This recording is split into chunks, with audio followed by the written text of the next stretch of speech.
We need suggestions, maybe. We need suggestions. How do we open the show now that Jen has officially excommunicated Mr. Seinfeld? Yeah, I can't do it anymore, and I'm canceling Festivus. So I'm just saying I can't. We're having a different role, but we could do something else. No Festivus, huh? Well, no. Good evening, guys. We're gonna come up with some sort of new intro. We're gonna work on it. We'll take suggestions if you guys have any good suggestions. But I got it. You know, I've just lost that Seinfeld feeling. I can't. Why do people have to hate me for being such a Zionist? I just don't get it. It's like they have to do it. I just can't with him. He's just such a douchey guy. He's so douchey. He's so douchey. It's such a great show, which is unfortunate. But therein lies all the problems. It's not good. Colin, you have you have the clip, I believe. This is from the convention at the lower left corner. Can you confirm that? Or my lower left corner might be different. Or you're talking about the banner is that vertical video. Yes. Okay. So for those of you who obviously have been paying attention over the past week, and Lord knows we didn't really want to talk about this. Unfortunately, our Democratic Party is continuing to slide by the wayside. We kind of knew that was going to happen anyway. But the Democratic National Convention took place last week in Chicago, and while there was a brat party going on for the people inside who are pretending like they don't want to know what's going on outside, there were a number of delegates who were there who were trying to get a point across specifically related to what's going on in Gaza right now.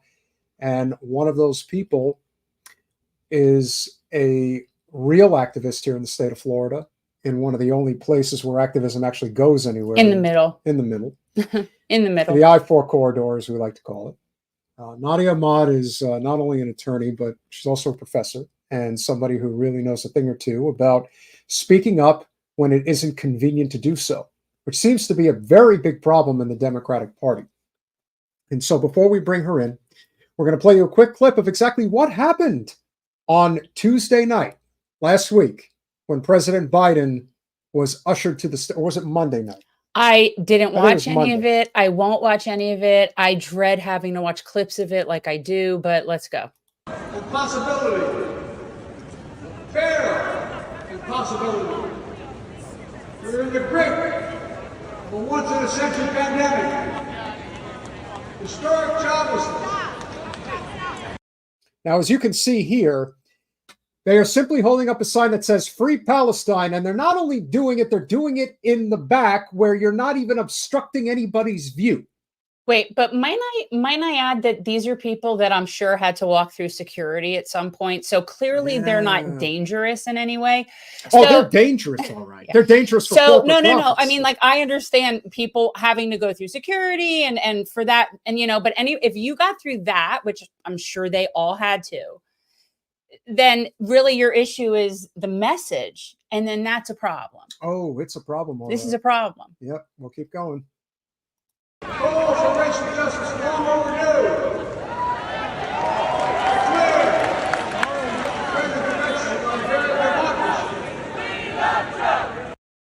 We love Joe. That's the response. And by the way, the guy who's trying to get physical is a union boss in Massachusetts, because of course he is. This guy. That guy. And there's a few others that have been sprinkled in, and we will hear more about it. Shame on But them. we are very, very happy to have. You know what? And until they merge the movements, until everybody kind of does that, we're not going to get to where we all need to get. I'm just saying. Well, speaking truth to power is essential, especially in a time like this. She is certainly a trailblazer and the type that we really need in this moment. And we stand behind her 100%, as I hope all of you will. Nadia Ahmad, welcome to Generational Change. I think you're still muted. Yeah, what happened? Thank you so much for having me. It's a real pleasure to be here, Jen. You're like a real inspiration. And I think that like just what you saw was really problematic, because the speech that President Biden was giving was about why we shouldn't have political violence. And so I was met with political violence. Right. And also, if you look at the clip closely, because I was looking to see if I spotted anybody that I knew. And so I spotted in the booth right over from where they were hitting us, which was the labor union, like skybox, or you would say, was the one that had the governor of Illinois, as well as the deputy campaign manager. Wait, who was so, that? Who else besides Pritzker? Was Quentin Fawkes, who's the deputy campaign manager of the Harris campaign, and they just looked on. And in fact, I even saw him in the hotel lobby, and I asked him about it, and he first told me that I had confused him with somebody else, and I was like, weren't you in the box with the governor? And he was like, oh yeah, that was me. So he was willing to admit that he was sitting by the governor, but not willing to admit that he watched those people assault me and not do anything. Who's your cool friend with the black cowboy hat? That's what I want to know. Oh, so that is Liana Sharon. He is another DNC member from Michigan, and so that was, I think, where we felt we had a little bit more leeway. We weren't a Biden delegate or uncommitted delegate or Harris delegate. We were there as automatic delegates, and so we felt that as leaders in the party, we had to take a stand in a way that was more front facing. We also had a hard time recruiting people to do this type of action because people were concerned about getting their credentials revoked. But I was in the same boat as you. Is like, you know what, I'm there, and might as well. Yeah. You know what? I'm sitting here and I'm realizing that in so many more ways than I even originally thought, they're just replaying their 2016 handbook. The difference is, instead of treating the Bernie delegates like that, they were treating the uncommitted delegates like that. Because at this point, between 2016 and now, they've just decided we're not even going to put out the facade of a primary. We're not going to have a primary. We're going to coronate somebody. We're not even going to pretend to have a primary. And so, but they're treating anybody who is putting out the contrary message to their corporate narrative in any way are the people that are getting outcasted, even people that are in the party. And I think that the message is really clear. I think that the party just wants to expel people that are still fighting for vulnerable people and for the least of these. They do. They're not interested in that. They're just not. They're not interested in helping oppressed people. So, and I honestly hope that as more and more people see this and are aware of it, they leave the party, because there is no solution in the Democratic Party for any sort of actual progress. There isn't. Yeah. And I mean, and we went there sincerely. Like we really thought, we could make a difference, but it was just back-to-back stonewalling. And also another thing that if you, I don't know if you saw in the clip that you just shared, but one of the people from the Florida delegation was essentially also hitting Amy Goodman of Democracy Now!, the reporter. And so she's kind of like, the Florida delegation was hitting Amy. I'd love to know who. Yeah. Oh, I'd love to know who. And so after a while, she realized who it was. And she's like, oh my God, I'm so sorry. I love you. Like if it makes a difference who she's hitting. And so that's just it's a completely astounding. And we had notified some reporters that we trust in advance. So there was a lot of cameras on it to the extent that they could really cover it. They'd also turned off the lights in that area. So it made it a little bit more somewhat dangerous because they did that in terms of like walking around. And it's just that they didn't care. Like they had no concern. And the whole thing is like, okay, they assaulted me. They didn't do anything to the people that assaulted me. In fact, one of the people, Brent Booker, actually spoke earlier that day from the DNC stage.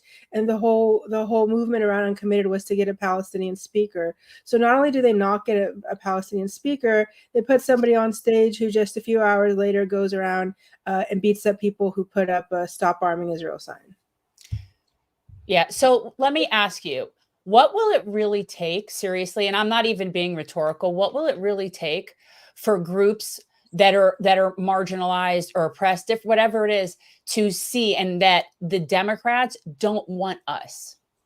Like they don't want people that are fighting for that. They just don't. I don't know. I mean, I just, at some point, I just think it's like they are just not on our team. I think it's not. I think they think they're like in some type of elite squad, but they're really not. What they are these people who are not going to be very happy come November, and they think they're going to be able to overcome any gap. But like how much can you come like the ordinary people are not really happy with the current administration. And if you talk to them, which people at the DNC won't, they really just want to stay in their happy little bubble. And you know, and that's why we were met with such like brute violence when we tried to just bring up the sign. Like so many people like within the party were not willing to do anything that would be super disruptive. Like everything was very controlled. How many people are in that? How many uncommitted delegates are we talking about here? How many people are you? So there's about 29 uncommitted delegates. I'm not like technically part of the uncommitted. Okay. And then there is also there was probably another 65, including some of those uncommitted delegates who are Muslim delegates. And the party clearly did not want them to be a part or included in any meaningful way. For example, one of the delegates from Broward County, who you may know, she came with her family and other members of the American Muslim Democratic Caucus, and they were not given any access for guest credentials until maybe the very last day, even though other people who brought guests and stayed at this hotel were given credentials. And so really that's what it is. It's that you're not welcome. We don't want you to be part of the party. And I think that if people don't realize that now, they need to come to that very rude awakening very soon. Yeah, we have it here locally. Well, if there's anything that I think could crystallize exactly what happened, I think this statement that was made by the esteemed congresswoman that somehow got a speaking spot at the convention. If this isn't a reflection of how far this party truly is sinking at this point, I don't know what is, but get your barf bags ready. Democratic Congresswoman Summerlee said today that the DNC missed an opportunity by not featuring a Palestinian American or a member of the uncommitted movement to speak. As the former head of the DNC, what would you have done? I would have done exactly what the head of the DNC, Jamie Harrison, and the Harris campaign did, which is make sure that there was a breadth and diversity of speakers that not only included voices on behalf of Israel and her safety and security in bringing the hostages home, but also the very strong message that came from the Polands, who talked about the importance of making sure that not only the hostages are home, but that no one benefits from the suffering. There is no winner in a suffering competition. First of all, there is the way that she has to choke on her word. First of all, she's such a bigot, and she's such a bigot on such an exponential level. She can't say Palestinian. She won't say the word Palestinian. Really, and if anybody, and again, I'm not really breaking any big news here. She lives in West Broward in a very upper middle class gated community, so it shouldn't come to any surprise to anybody that this is a person who really doesn't like other people. She just uses them. She's Zionist. It's a means to an end. And the way, Nadia, that she basically is like choking on her words to not have to even acknowledge the existence of Palestinian people. She doesn't say. She will never say that. But the truth is, I'm offended by the whole CNN thing in general. I'm offended that they call it the Israel-Hamas war. I'm offended by a lot of things about the entire presentation of this. She's just sort of like the tip of the iceberg. I'm just saying. Do you agree that we're getting to, I mean, I look at somebody like Wasserman Schultz in particular on the national scale, and all I see is the perfect recruitment video for Donald Trump. What are your thoughts? Muted again, Nadia. Wait, unmute. When people weren't sure if Biden was going to drop out or not, she was actually the one making the round saying that Biden should stay in because Biden is a better ally for Israel. And it wasn't just her, it was her and Donna Brazile, both of the DNC chairs who were responsible for when the DNC lost campaigns during Al Gore and Hillary Clinton. And so I was actually in the gym at the time. And so one of them was on MSNBC and the other one was on CNN at the exact same time. And then when I said, I'm like, oh, Biden's going to be gone pretty soon, because that's like the losing team between the two of them. Yeah. And I think you're right, because I think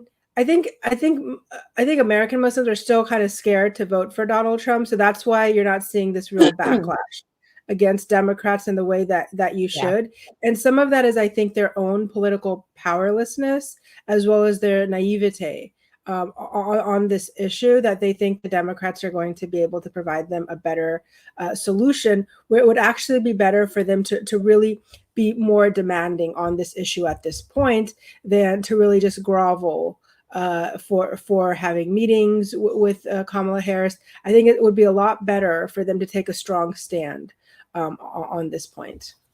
Yeah, and unfortunately, they are putting way too much faith in this idea that they're ahead in the polls and they don't have to do anything. They still want to pretend that there isn't a silent Trump voter out there, and that is a colossal electoral mistake. I just don't. I don't even think they care. But like the irony of this. So let's look at this. We're watching the person who got caught cheating Bernie Sanders in the last Democratic convention, commenting on and then asking her opinion on how something should have been handled at this Democratic convention. The same person who got caught cheating. Like, these people don't care. They don't even care, and they don't even care if you see it. And it's just, I just feel so angry. They just feel I have so much anger. They just see Donald Trump as the ultimate political football that they simply cannot. There is no line that they cannot cross, because the assumption is that people will be too afraid to take him on again. And I got to tell you, they're repeating 2016. You're dancing with the devil now. Now you really are. I'm telling you, listen to me now, quote me later. You will see a repeat of 2016, because Hillary is in that Kamala suit. Let's finish this out. You had Keith Ellison, who mentioned and talked about the importance of eliminating suffering. And this was, the suggestion that was made of an uncommitted delegate speaking was one that there was no commitment to ensure that they would have a unifying, similar message. And so ensuring that we had the silent part out loud issues addressed, the safety and security and moving forward for Palestinians in Gaza, as well as ensuring that a ceasefire is brought to bear with hostages returned and Hamas taking the deal. That was the message that came strongly and clearly from the stage, and that was the right one. Yeah, she's pretty vile. Oh my God. But I think that the next clip we're going to play is much more in line with where I think most people really are and how they're really feeling right now, more reflective of what Nadia experienced inside the United Center and what I think a lot of other people were probably feeling being in that cesspool, because it's pretty disgusting. Can we be done with her? Yes, we're done with her. Thank you. For now. Please, I can't. But what we are going to hear from is another DNC delegate who doesn't think too highly of the whole pomp and circumstance. In fact, is now in a position where she's doing her own mass exodus. And I think this is very telling, because this video just came out this afternoon. Okay, I'm going to get real in this, and it's probably going to piss some people off. But I'm okay with that, because if I'm not being honest, then what else am I doing? I just got back from the DNC, where I signed up to volunteer. And when I initially had signed up to volunteer, Joe Biden was still the nominee. It wasn't yet Kamala Harris. I've worked in progressive politics for a long time. I have worked for many different Democratic candidates, Senate candidates, House candidates, even some Democratic organizations. And as the years have gone by, I found myself getting more and more disillusioned with the Democratic Party, although until now, I've never said that out loud or anywhere public. And I just want to say that by saying this, I'm not necessarily saying that the other party is better. I'm just giving you my experience with working with the Democrats. Throughout my career, I've mostly done campaign fundraising, so I've seen it the way that it works behind the scenes. And I know that candidates spend 8, 9, 10 hours a day just calling donors and begging rich people for money. It's pretty much the only people that they talk to. I mean, of course, sometimes they have to talk to voters, but the majority of their time is just spent calling and begging rich people to give them money for their campaigns. Jen, would you like to comment on this? It's true. But that's based on how screwed up the system is, which is why people end up having to take corporate money. So it's like the system is set up to force you to have to take that money, because otherwise you're calling people for money. But the problem is that if you're progressive, the people that you're calling are generally like working people, and you're not able to raise the kind of money. This is the cycle. This is the problem. Experience This even is the during the problem. campaign, having to make calls all the time. Oh yeah. You know, the reliance, and I think that that's also something, Nadia, that cannot be, it cannot be overstated how much the Democratic Party has destroyed itself from within, specifically relating to what transpired post 2016 up until probably the last election cycle, where you had a lot of people who felt inspired to try to run for political office, even as high as US Congress, without taking corporate special interest money. And there were a lot of people who were willing to donate and contribute to their efforts in order to do it. And in a number of instances, they were able to raise quite a bit of money. But as we have seen over this, particularly this current election cycle that we're going through, with what happened with Jamal Bowman in New York and Cori Bush in St. Louis, and then obviously Jen down here, the Israel lobby will spare no expense to get what they want. And the Democratic Party has done nothing to quash that in any capacity.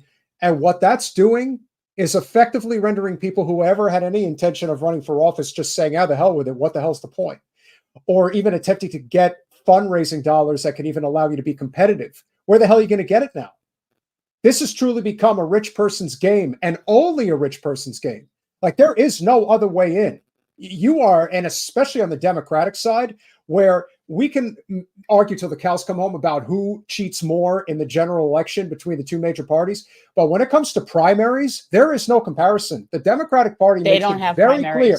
Primaries do not exist. And not only did they do that at the, and you can speak on this as well, Nadia, because not only did they do that by basically saying, no, Kamala's the nominee, and that's the end of it. Well, they did that in the state of Florida with saying that Debbie McCurso Powell is the nominee against Rick Scott for the U.S. Senate. There is no primary.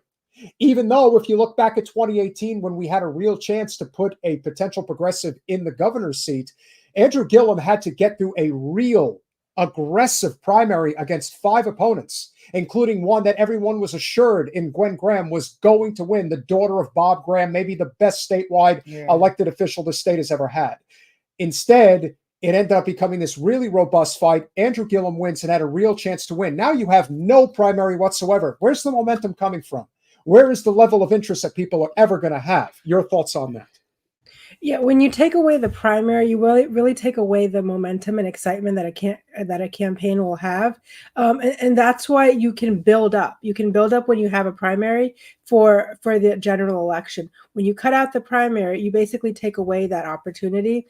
And I think what's so sad about Florida is that there wasn't a primary at all. Like, we sued to get candidates on the ballot as for Democratic candidates, and we weren't even able to do that. So there was really no choice in Florida.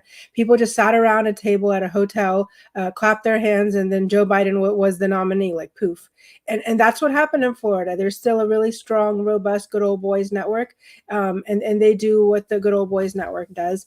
We really have to kind of fight this fascism that exists even within the Democratic Party, like in terms of this genocidal power politics. And to be able to do that, it's like, like what you did, like, constantly standing up, running for Congress. But it's also like how much, like the person that we just heard from, the former campaign worker, like how much people are going to take, like at what point are they going to be completely disillusioned by the process and just kind of cut out from it? Well, why don't we finish it out? All right, let her finish what she's saying, but like, how long is this? It's a few minutes. Okay. And what this inevitably means is that we don't actually live in a democracy. It's just rich people calling the shots and having the access to talk to the politicians. They're the ones that basically get their ear all day. They're the ones that can help shape and prioritize what the politician actually focuses on. Even the politicians that detest this, that want to get big money out of politics, still have to play this game. They still have to make these calls. They still do the same amount of just calling rich people and begging them for money. And what unfortunately happens once they get into office, if they get into office, is that they soon realize that the money machine is so great and the seduction of power is so immense that they no longer adhere to these values. When I first got into politics, I thought that Democrats were the party of the people. And at the DNC this week, I felt like I was in a building with the most elite and out-of-touch people in the entire world. It very much felt like, let's just have a huge party and forget all of our problems because the vibes are brat. When I was there, I didn't feel any connection to real America or the place that I come from, which is the Midwest, Kansas City, Kansas, and Missouri. I didn't feel any connection to the people that I know right now who are struggling to buy their groceries or to pay their rent. The people who want to know what both candidates are going to do to materially affect change in their lives. And when I was there listening to the speeches, I felt myself feeling mad because I didn't hear anything about the economy. Definitely not in Kamala's speech and not very much in the others as well. Instead, I heard generic platitudes, things like joy and respect and integrity, and what does that even mean? They're going to try to riot. Let's make the military the most lethal in the world? Yeah. I thought I was part of the anti-war party. I thought I was part of the party that fought for the underdog, that championed working people. When and how did we just become the party of academia and affluence? Because that's what we are right now. How can we ever say that we're going to fight corporate power or give a voice back to those communities that have been left behind when above the delegates on the floor in levels and levels and rings of suites with donors and corporations that we're literally looking down on the people below from above? That's what Chris Cuomo said. And you know what? Chris Cuomo puts out that video, Nadia, and I really think that that just kind of inspired her, as it may have inspired others to say, you know what? He's right. Well, yes, he is right. But it's the whole thing is ridiculous. And I've been saying this for years. The amount of money and the pomp and circumstance and the ridiculousness and the nothingness about all, but it's always that way. Nadia, could you speak to just what that experience was like walking in the halls of that arena? Did you get that same vibe that she was getting? Yeah, and I think for me also, like I've felt that way even being on like part of Florida Democratic Party. Like I don't get any welcoming vibe really, even from people within the party. And so I actually stayed at a different hotel. So I would have to go in the mornings and grab my credential before they decided they didn't want to give it to me after the first day. But you know, like I just felt like I had a little mental space to be away from that. But at the same time, like even the people who are there from the party who like are like at the like staff level, like not like at the high like executive level, they're also struggling to kind of get there. They have to share rooms with other people, and so it's just a very, very different experience depending on who you are. There. There's a lot of people, for example, people who come from Democrats abroad that they have to share multiple people in the room. So, for example, I shared the room with like 3 people. And so I think that that it's like you kind of get sick of it. So I was sick of it probably within the first day, like before it even started, like day 0 on Sunday. I remember when we got there, they had we organized a community event at the Palestinian Community Council. Then we were going to the delegate reception, which is held at the Navy Pier, just massive party with this big, huge cheesecake. And I remember when we were driving there, I saw these horses, and the police were mounted on the horses.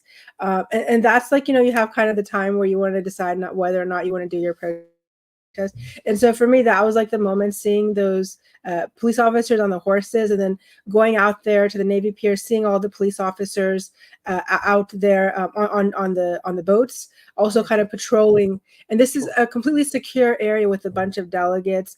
And then there's like all these families there in the Navy Pier area, all these just cops and cops and cops. It must have been like 50 police officers for each delegate and 100 police officers for one protester. Like there was that much heavy police presence. They like secure perimeter, everything around. It's just like, it was completely insane. I've never seen anything like that in my life.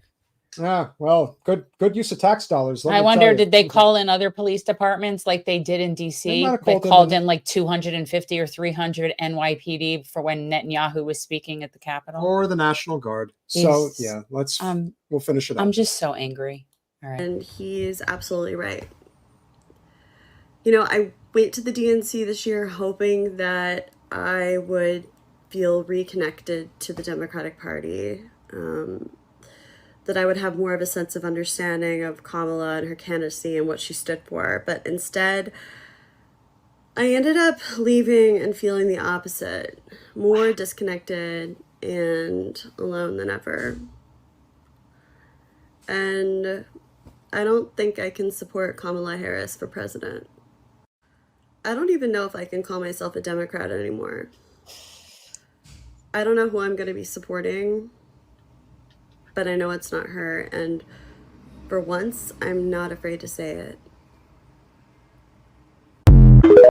And before we get and I've said this from the beginning, she only can go down Kamala.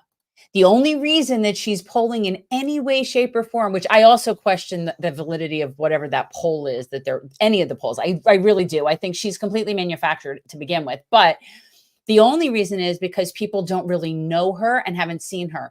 And wait until she has to start talking off script.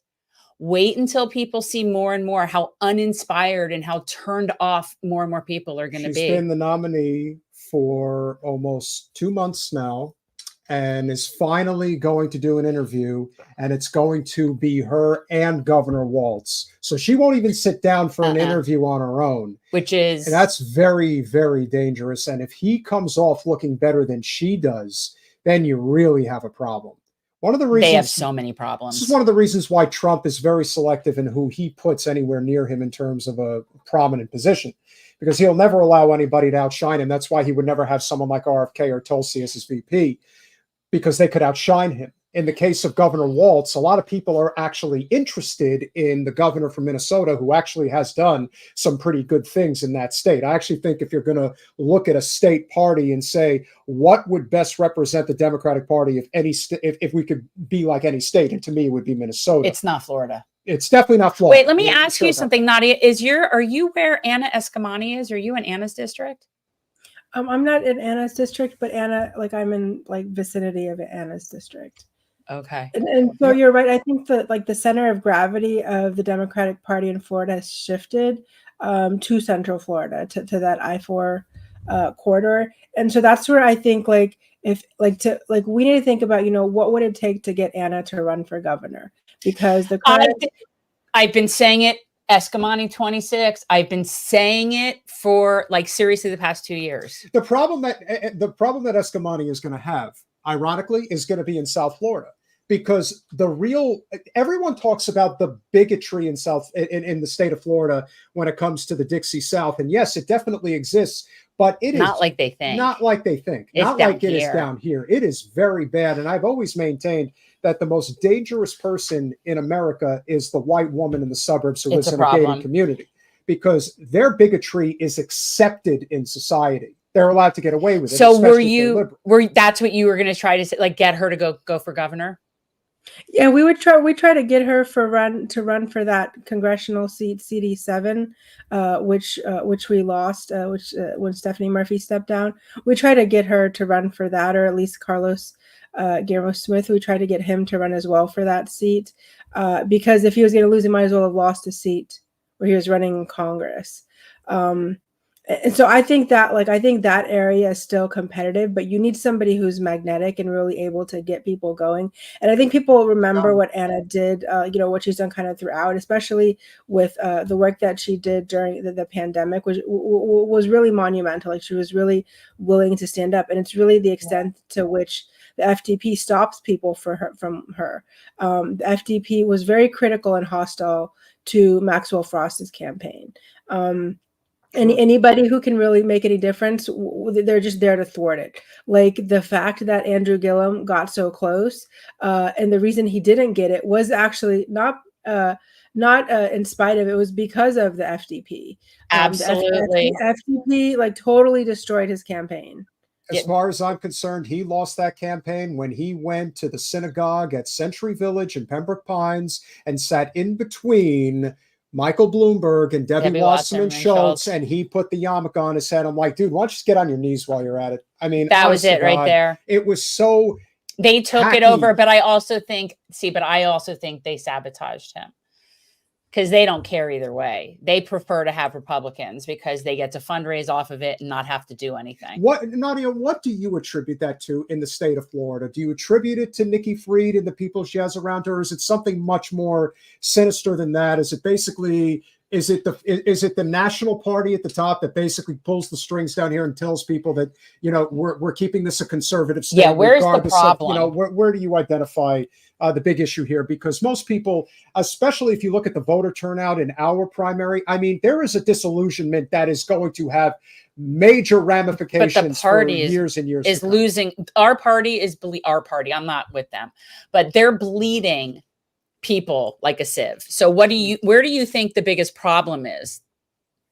I mean, I know you're all out there and you're not the problem, but the problem is South Florida. And I think to the extent that the party can shift a little bit, I think you're going to see better outcomes. Like, if you look at Jacksonville, even Tampa, even like Fort Myers area, you're going to see better outcomes there. Yeah. And even out in parts of the Panhandle, you have like strong progressives out there as well. I mean, generally people want the Democratic Party, even those who are disenchanted with it haven't given up completely on it. Like, even the people I know that are like, the most staunch anti-war folks that are out there, they're not like ready to throw in the towel yet. Like they always have more fight in them. And that's why I think there's always hope for Florida. We need to just cut off the bottom part. Well, we're going to be underwater anyway. I mean, I won't be here, but like everything south of Lake Okeechobee is going to be underwater anyway. So, So 2100, like, that's the year I think Florida has a shot, because parts of South Florida, parts of like the coastal areas will be underwater. They'll be underwater, and then we might. Yeah, I agree. I think that's going to be the solution. But the people down here, really, at the end of the day, it's every man for themselves down here. The other problem that you encounter, they don't care, that you do not get as much of in Orlando or even Tampa anymore, like you did maybe 30 years ago, is that a lot of Orlando in particular is now very established between Osceola and Orange County. In South Florida, this is still an extremely transient area. People do not look out for each other. They do not have this sort of camaraderie within these communities. That is a very big problem. There's no sense of collective. I think the Hispanic community is much more appreciated in the central part of the state than they are down here. And the ones that are down here, a lot of them do immigrate from countries that they view as being too left, and then they come here with a lot more money and affluence, and they treat it as such, particularly people from Cuba and Venezuela. And so as a result, it is reflective in how the politics ultimately breaks down. But we have a housing crisis on an exponential level, as you know, in this state. Anna, of course, and Angie Dixon have been two of the best fighters that we have in Tallahassee that are really trying to bring this to the forefront. But Wasserman Schultz controls the Florida Democratic Party in a lot of ways still to this day, and she especially controls it down here. And threatens people, gets people in line, and all the while I worry about how many are going to suffer as a result of this suppression that is just getting worse and worse and worse. You cannot toss a 30 electoral vote state aside due to basically the leadership, if you want to call it that, of one over the hill, lifelong politician. I think we need to go back to the Dem exit concept, and definitely specifically in the state of Florida, because at the end of the day, the only way Debbie is going to ever get out of there is if it got redistricted in a way that it wasn't so blue and then a Republican could win. But I just think like the party needs to just die. It just does. Like, it's not going anywhere. It's just another corporate shill. Like, I don't understand the point. Nadia, how do we rally people through the labor movement? Because I think that is the only pathway forward. This is a very populist state with a very strong libertarian streak. I think most people recognize that having a living wage and healthcare is the solution. And so the way that you can do that is through labor. One of the, if not the biggest roadblock that Jen had to deal with Wasserman Schultz is the fact that Dan Reynolds, who is the head of the AFL-CIO, now statewide, basically has been protecting her for about 25 years and moves heaven and earth in order to do that. But I'd like to think that there are ways around that. There are ways to continue to build out the labor movement that doesn't necessarily have to rely on going through, the old hats in the union halls, even though I think the union halls is a great place to build relationships with the rank and file and so forth. So what are your thoughts on that as far as what we should be looking to do going forward? Yeah, I mean, like the people that hit me on the head, they were from a union. It's also a union that had ties to organized crime, or like just as late as 2006. In parts of New York. And so I think that like that divide is also still present in Florida. And I think that the way that the party moves, it's like they have party bosses, like a political machine in the sense of the way that they operate. And if we want to kind of break that grapple hold that exists, it requires like the momentum, building up further. So what we've seen, for example, is sometimes when we get progressive candidates elected, then they end up also kind of shifting more towards that side, towards the DWS. Exactly. So instead of having that, we need to have people, like more people in other parts of the state to kind of cancel it out. Like when you only have a few people who are elected to Congress and state of Florida, like a big state with a lot of possibility, that's basically what's holding us back, I think, is that we only have a few people who are elected to Congress. And once they kind of get up, even if they start out right, they basically kind of shift towards that DWS stand. So what I think, and this is something that we've talked about, just us in terms of like strategy and like organizing as far as getting certain people in office in certain places in Florida, like the idea of it. And I think that really the best thing to do is for the people that really want to make change, that what we call the people that are the real people on the left, not the people that just co-opt our terms, but the people that really are people, right? Dem exit and go into places that are either swing districts or even just light lean One Republican, right? And run independent and get people in offices and go around the Democratic Party, but yet get our people in offices. Because at the end of the day, our message is really populist. And when it's presented as populist, especially in very rural libertarian places, that is so much more palatable than once you take that Democrat label off, which we know isn't doing anything anyway. Like what they're scared that the Democrats are doing, the Democrats aren't doing anything. I agree 100%. I think this country is ready for an independent movement. It just has to be done concisely, and it has to have money behind it, obviously. But I think there's a lot of people that would want to be donating to an independent run, because the Democratic Party has shown that it basically is a dead end, and they're willing to destroy themselves to protect their corporate special interests, which is devastatingly bad. However, what I do strategically though, like in winnable seats and flippable seats, and I'm saying be strategic about it. But yes, I think there's a lot of seats. So when we helped out a gentleman named Nick Sortel, great guy, mayor of Plantation, when you are running in a nonpartisan race, you can go to the most MAGA red or blue, no matter who household, and they can both agree on the candidate once you take the D or the R away from the name. But especially if you are not in any of the major cityscapes in this state, that's what it is. You have no chance if you have a D in front of your name. But if you're an independent and you actually have a slate of issues that most people agree with healthcare. Exactly. Most people agree with a living wage. Most people do not want to be living off the government. They want people to be able to learn a trade. It's like when you talk about tuition-free college in the United States, well, you better be leading with trade schools. People need to be able to learn a skill and not have to go into debt to learn how to be a welder or be an electrician. These are populist. Yeah, most people agree with this stuff. So I think forget third parties right now, okay? Because they make it too impossible. Third party isn't, we're not there. But you go into some of these state house districts and you run, we run, let's say, I hate the term progressive, but the people that are us run outside, run as independents in those places and go around the Democratic Party and get in places where people will like us a whole lot better than they would like a Democrat. Yeah, and again, you have to have a certain gravitas to you. You know, Anna has that. I can't explain it. It just is what it is. She's a very special lady and very talented. And I don't even think of her as a Democrat. I just think of her as a great public servant, because that's what she is. Which is how it should be. Yeah. I mean, I think she can really overcome those challenges. Like, she's proven herself like time and time again. And that's why I think like we should build up the state party so that there's a chance for her to run in 2026 and kind of end this cycle. Like, we can't just expect the candidate to run. We also have to create the state party apparatus, which we have a shot at with getting rid of the weighted vote. About pushing people to do that. And I think people are tired of the way Florida is. I mean, there's people who, you know, are involved with the party, doing work sincerely, just not seeing the results happening because of where resources are allocated or which campaigns are prioritized and which ones are not. And so I think like there's still like a fighting chance out there.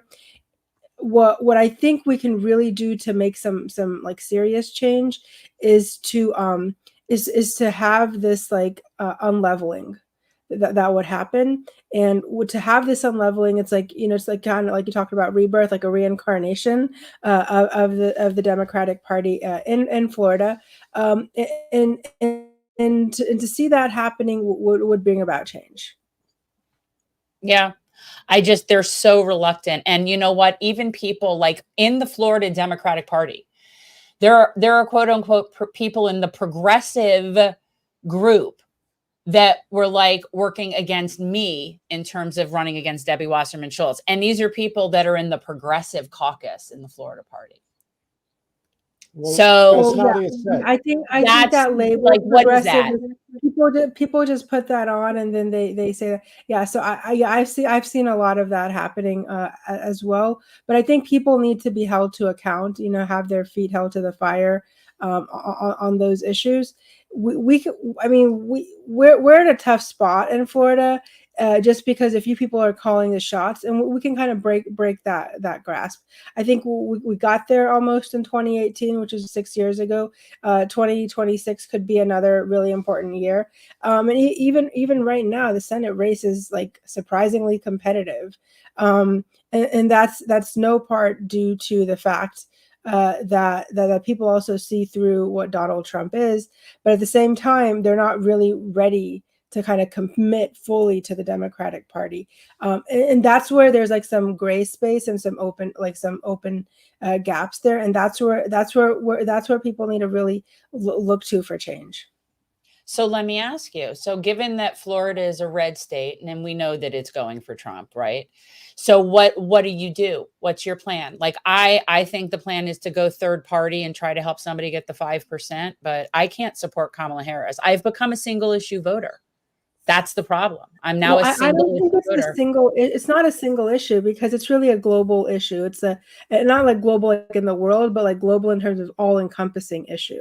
So like if you look at ceasefire, if you look at the arms embargoes issue, those are issues that touch on like cross-sector. We spend $1 trillion on war every year. This is money that doesn't go to put food on the table, money that doesn't go for schools, money that goes instead doesn't go for for healthcare, all of these things that we need within society. We're not able to have all those things. We could have those anyway. We could have those anyway. That's another thing. That's a whole separate argument about austerity that I don't buy. We could have it anyway, but that's not the point. Personally, if we were really doing this correctly in this country, if we actually had any clue as to how this is done, when it comes to the president of the United States, foreign policy is infinitely more important than domestic policy. Knowing where a president and a chief executive stands when it comes to military and conflict, that to me is everything. Yeah. You know, having as anti-war and an anti-military industrial complex representative as you can, to me, is the only way forward. But that's also why we are seeing the complete disintegration of our democratic process in the Democratic Party. And I'm sure the Republicans will probably do the same thing eventually, where we're just not allowed to have choices because we have basically become the Roman Empire. And I'm not voting for anyone who says we're going to have the most lethal military. Get the hell out of here with that crap. Get the hell out of here with that crap. I'm done. And Nadia, imagine getting that talking point and thinking, this is going to convince swing voters to come to our side. No. It's well, so not. I heard somebody saying that, oh, you know what? That was all an act. Like Kamala was just puffing her chest and trying to get people off her back, and that when she becomes president, she's going to do the right thing. I was like, the hell? When is that going to happen? Like she's going to do an about face. Like she was that was her, like, in the flesh. When she was a prosecutor and the attorney general, she didn't do the right thing in those positions.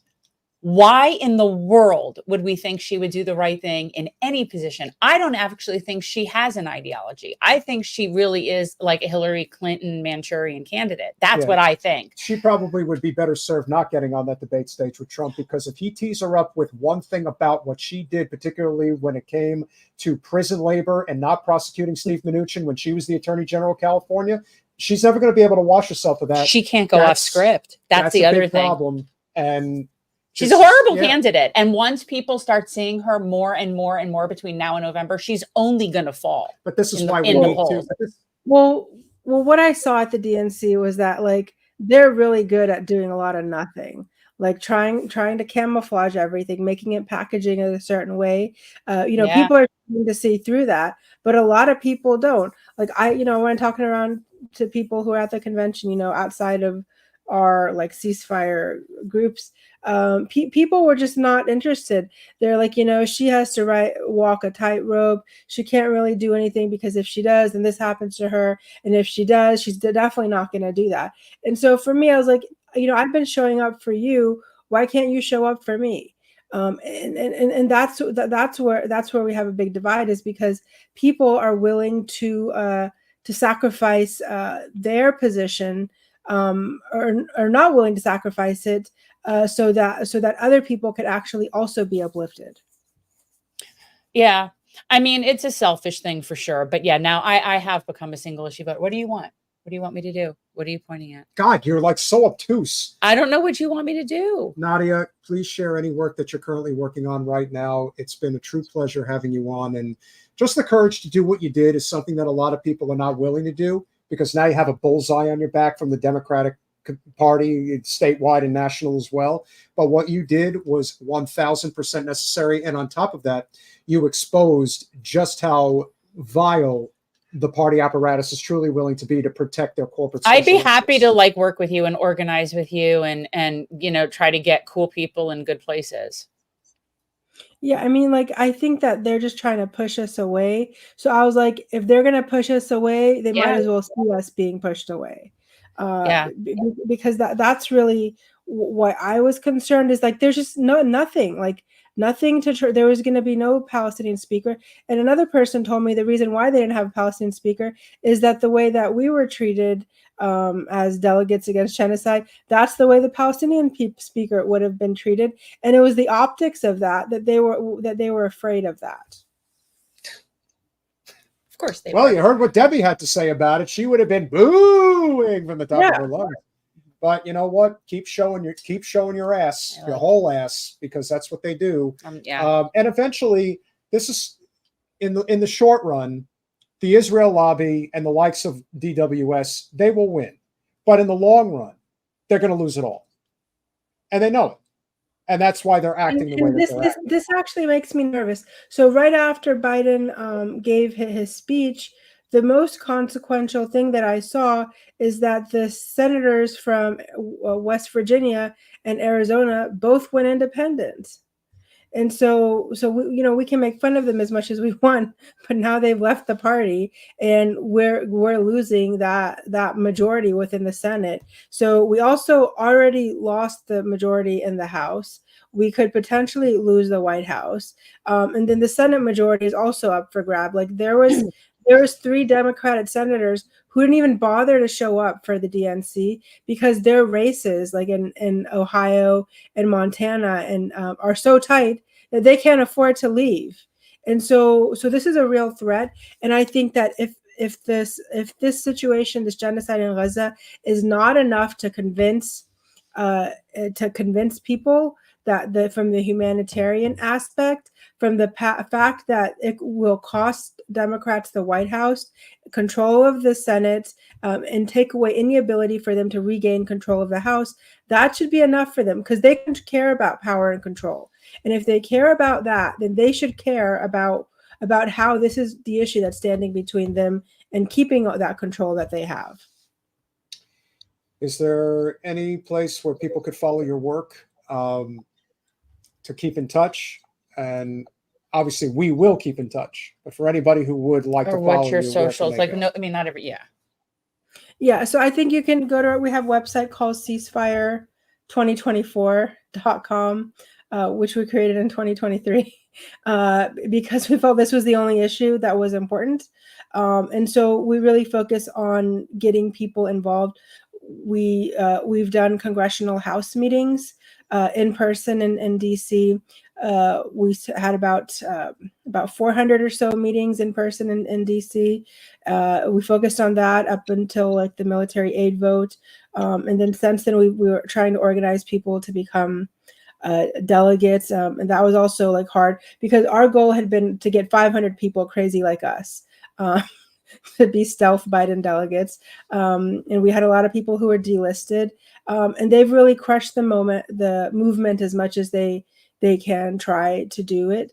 But that I think brings more life into it, is the more they push you down, try to crush you, the more that people stand up. I think so. Professor, thank you so much for what you do. Thank you for your continued fight. We will definitely be talking, and have a wonderful evening. Thank you. Thank you. She is a real hero in so many ways. You can only imagine. You see, this is one thing that she didn't talk about. She didn't talk about all of the racist epithets that were probably being thrown at her while she was walking in those halls. You see, people like to talk about the Republican Party being the party of bigotry. No, the Republican Party is much more out and out about how they feel. The Democratic Party is much more covert in how they operate. But when they feel like they're within their own protected area, oh, they'll let it fly, baby. Just like Wasserman Schultz goes on TV and basically tells everyone. Don't make me watch her again. Don't make me watch her again. Can you please?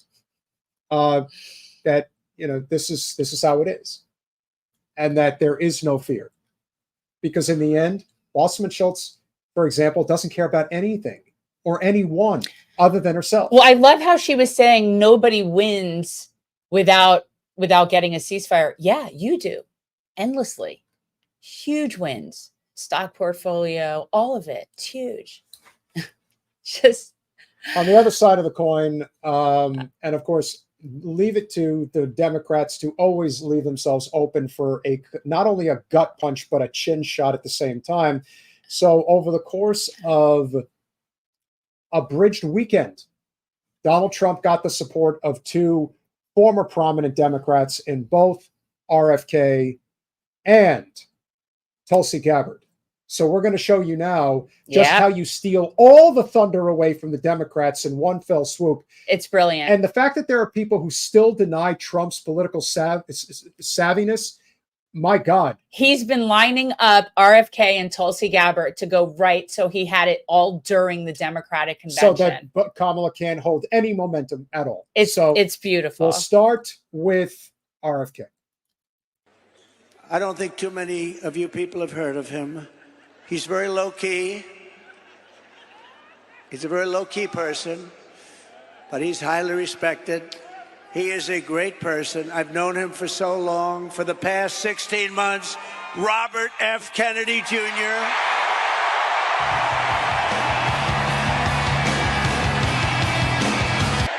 For the past 16 months, Bobby has run an extraordinary campaign for President of the United States. I know, because he also went after me a couple of times. I didn't like it.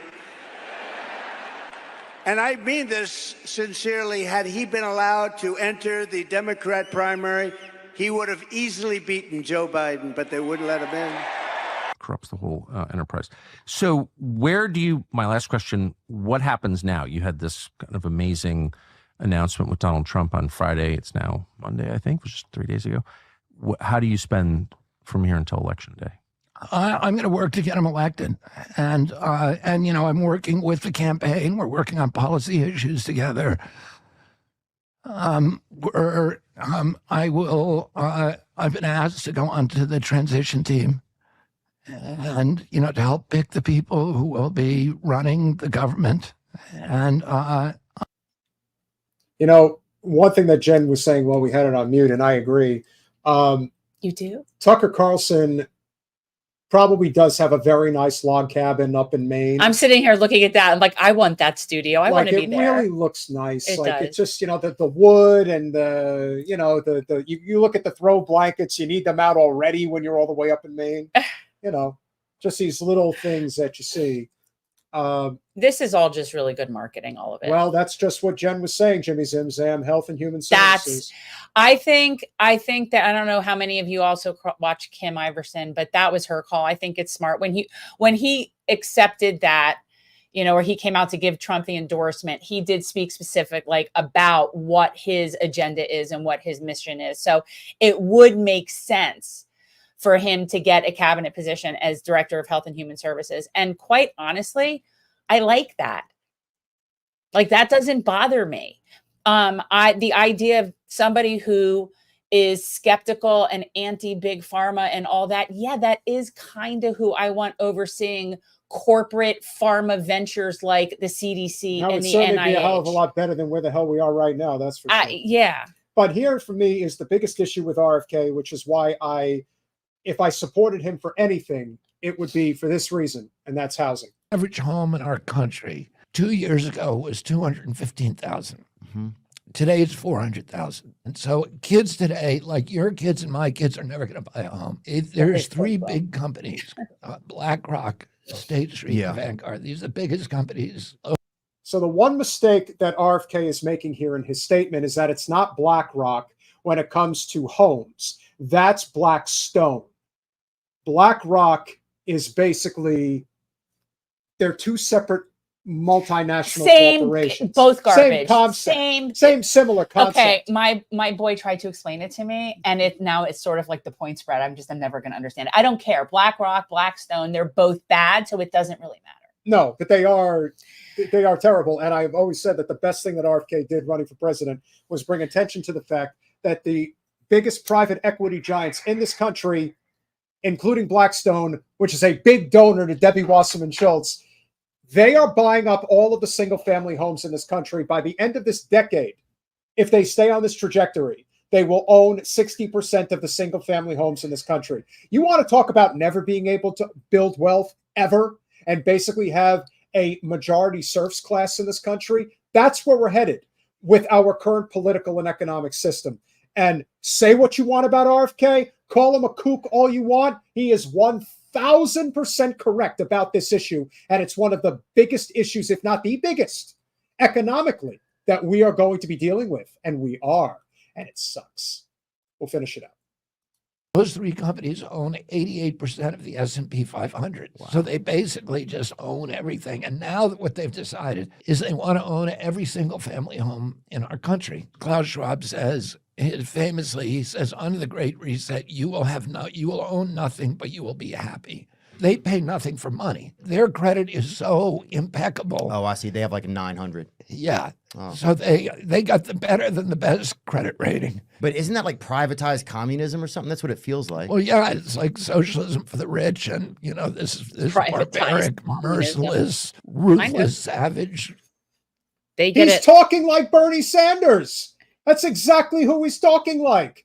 And a lot of people always said that the reason why Bernie didn't win was because he was too much of a grunt. No, he didn't appeal. He didn't win because he was cheated. Well, he was cheated. There's no question. But there was always and the because argument people are that- stupid. Well, then we have that problem as well. And I do think a lot of people that were really on board with what Bernie was doing, they just became completely disillusioned, as you're seeing right now, as you've seen over the course of the show this evening. How people have become disillusioned, not just with the Democratic Party, but with the entire electoral process. They're like, well, what the hell's the point? We're getting screwed no matter what. Who do we look to that's going to help us? And it's not like voting for Jill Stein or Dr. Cornel West is going to solve it, because they have no real infrastructure. No, but that is sort of part of my strategy. Can I address this? This is important right here. It's not a vape. I don't vape. I smoke. All right. I digress. I believe that is it. Okay. But JD Party Hat has a very good question, Den. What is it? Why is RFK so bad on Palestine? I don't know. There's a lot of variables. I don't know. Has he always been? I don't know enough about his history before, I really don't know. Like, what's his ideology? I mean, he's Catholic, but then he isn't Catholic. He's been other things, right? Like, didn't he leave, or is he still Catholic? No, he's always been. He's always Catholic. So I don't know. I don't know what it is. I don't know if it's that he. Rabbi Shmuley. Well, he's up Rabbi Shmuley's Tukas, but I think that I haven't seen him with him though. No, I think that but I think that it might come from that when he was called out as anti-Semitic about what he was saying about the coronavirus, about the COVID stuff, that he wasn't. He was citing a study, but Debbie was the one who called him out. And I think after that, his pendulum swung so far. I don't know. Is it Colin, that? Is it ideology? Colin, maybe it's why just didn't a Zionist. you didn't get any clip of RFK talking at all in terms But of he is so wrong about Palestine. Yeah, when he made his speech, his introduction, or when he was announcing that he was going to be stepping down, or even when he spoke at Trump's rally, but he makes some very salient points, and I can certainly see why people find him appealing. And let me tell you, what he says about sugar, processed foods, our healthcare system, how the agriculture business is all 1000% correct. Yes. And so not even up for debate. Right. And so if somebody like him was in an executive branch position that was dealing with those things, yes. That's why somebody who'll stand up to big sugar and things like that and be like, yeah. And that's why they had to smear the shit out of him. And that's why he makes statements like this. This will be the last that we will address the RFK for Trump situation. Also, then he'd be only domestic. That's the other thing. 16 months ago, in April of 2023, I launched my campaign for President of the United States. First of all, who in the fuck adjusted the audio on his speaking? That is absolutely crazy. I don't know where you got that one from, Colin, but that is clearly not him talking.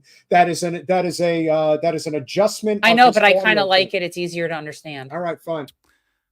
I began this journey as a Democrat, the party of my father, my uncle, the party which I pledged my own allegiance to long before I was old enough to vote. Right. I attended my first Democratic convention at the age of 6 in 1960.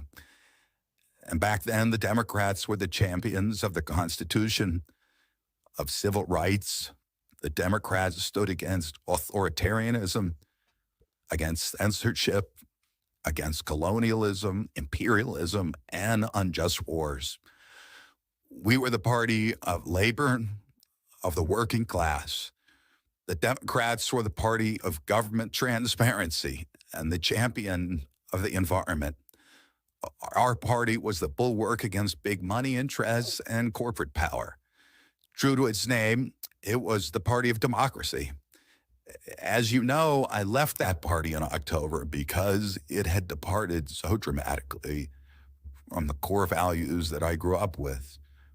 It had become the party of war, censorship, corruption, big pharma, big tech, big ag, and big money. When it abandoned democracy by canceling the primary to conceal the cognitive decline of the sitting president, I left the party to run as an independent. The mainstream of American politics and journalism derided my decision. Conventional wisdom said that it would be impossible even to get on the ballot as an independent because each state poses an insurmountable tangle of arbitrary rules for collecting signatures. I would need over 1 million signatures, something no presidential candidate in history had ever achieved.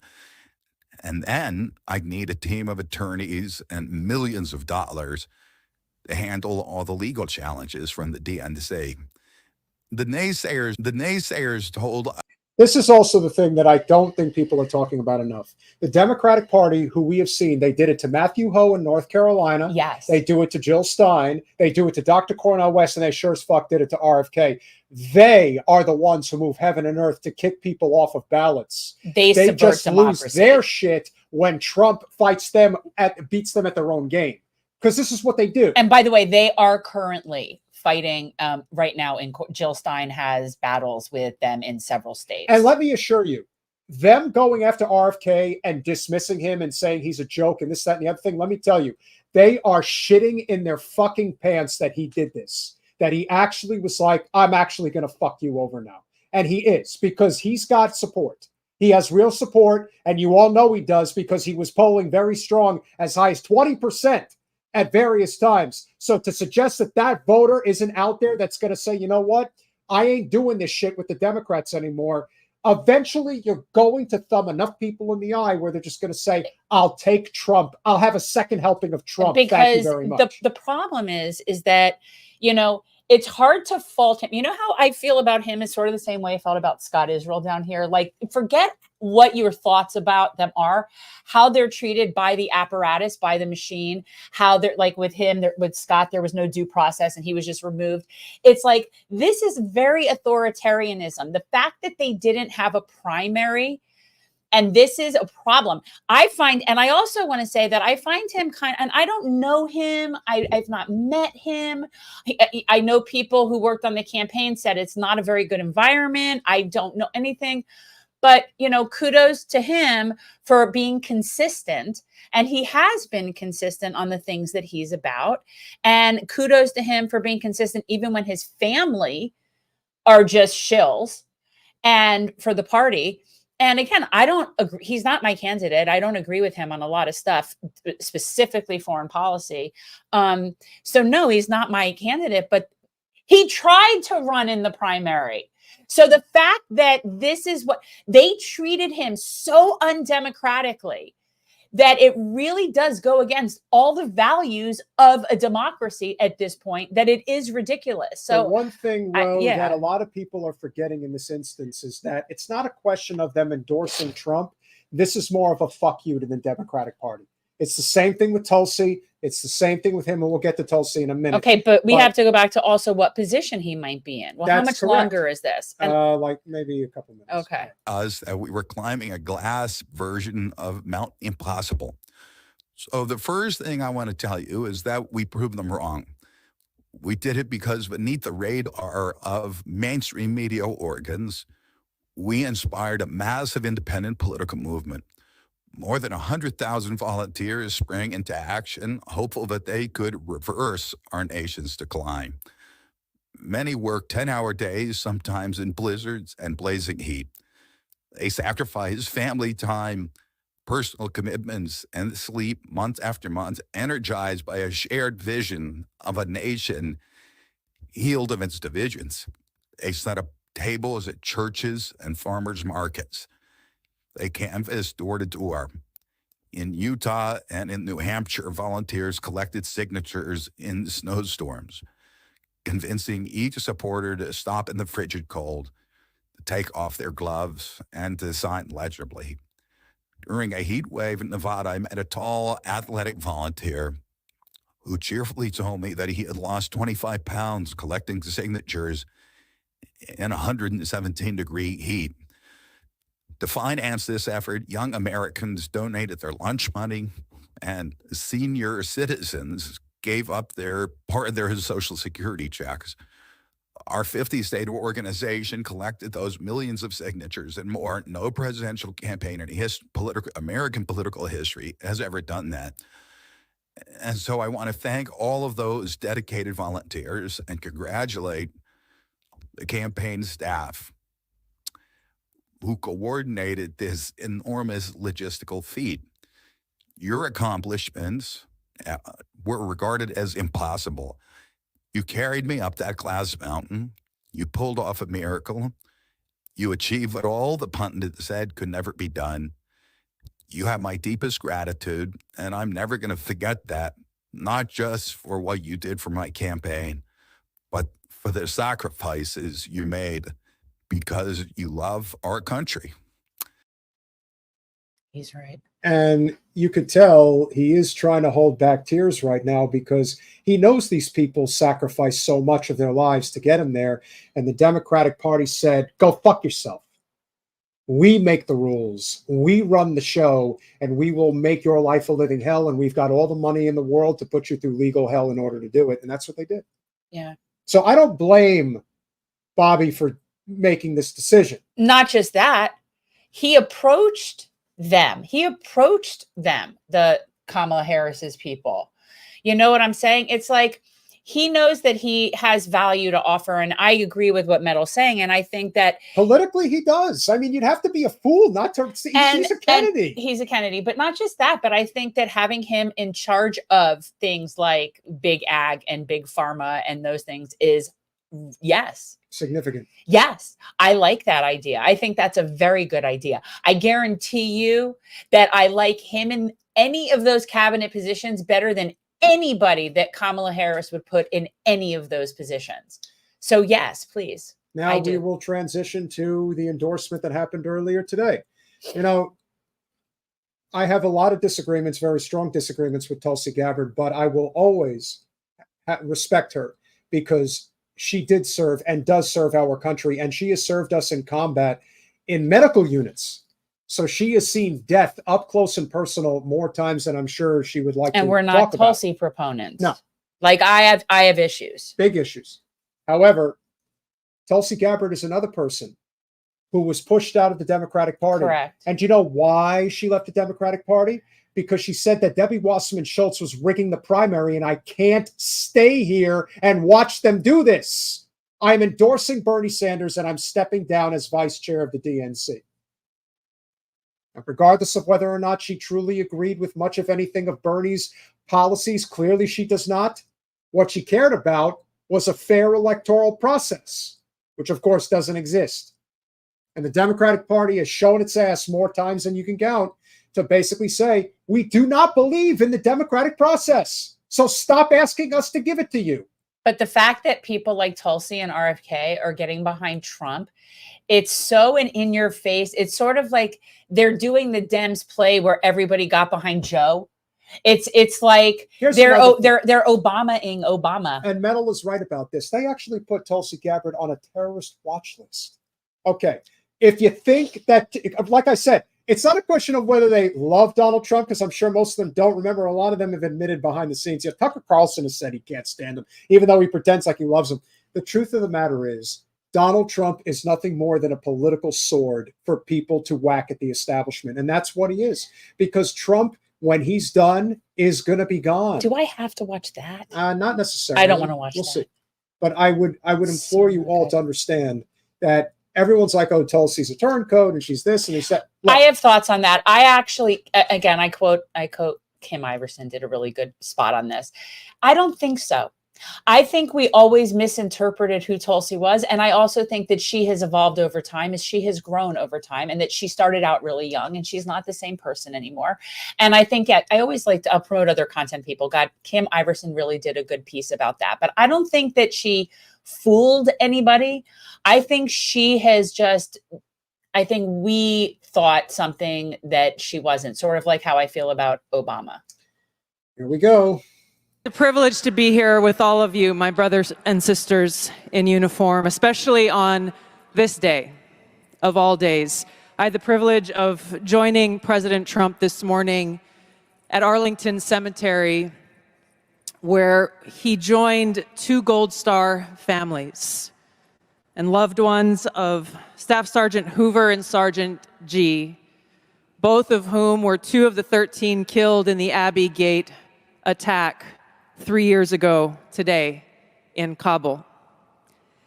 And I can tell you, as we were there, as he laid a wreath at the tomb of the unknown soldier, joining these Marines' loved ones, I felt the sorrow that he shared with them in their loss.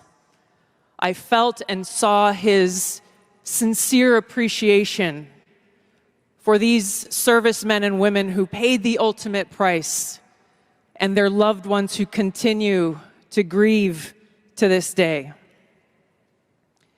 This is personal for me, as I know it is for so many of you here. This is real. It's not just words. I first deployed to Iraq in 2005 with the Hawaii Army National Guard as a member of Charlie Med.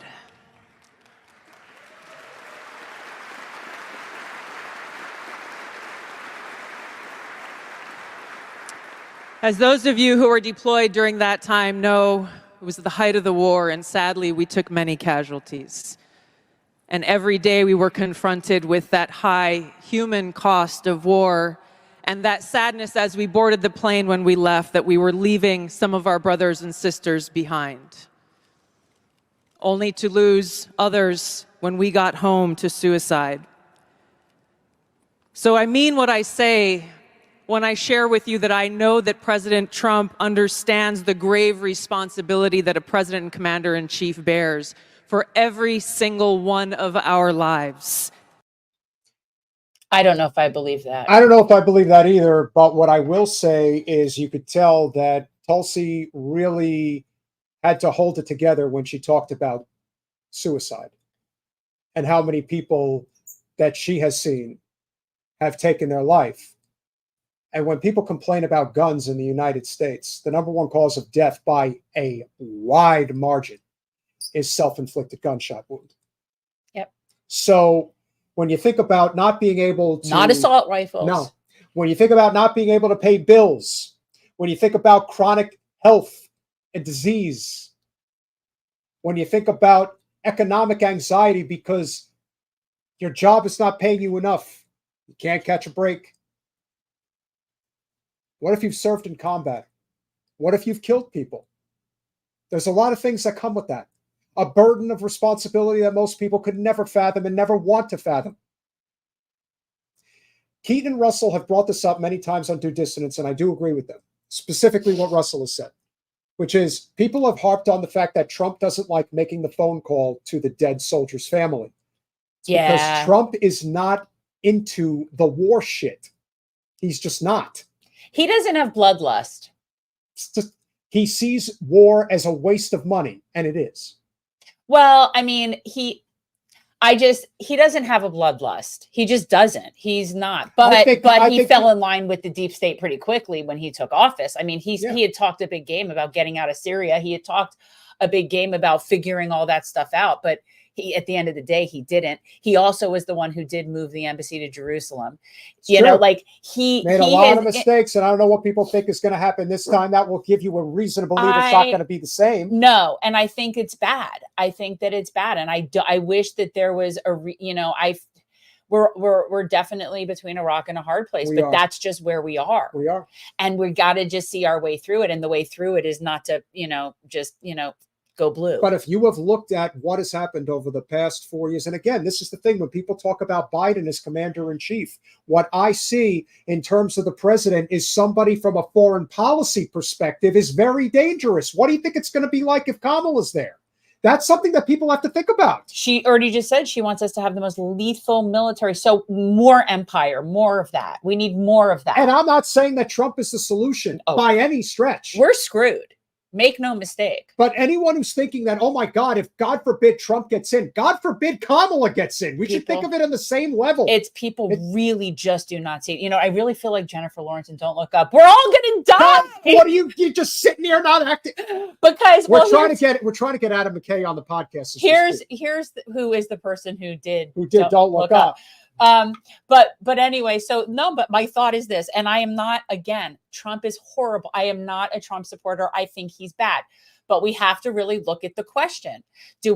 Are we worse off with 4 more years of Trump or 8 to 12 potential years of Clintonism? Just as Donald James points out, he said electing Trump would do no good for Palestine anyway.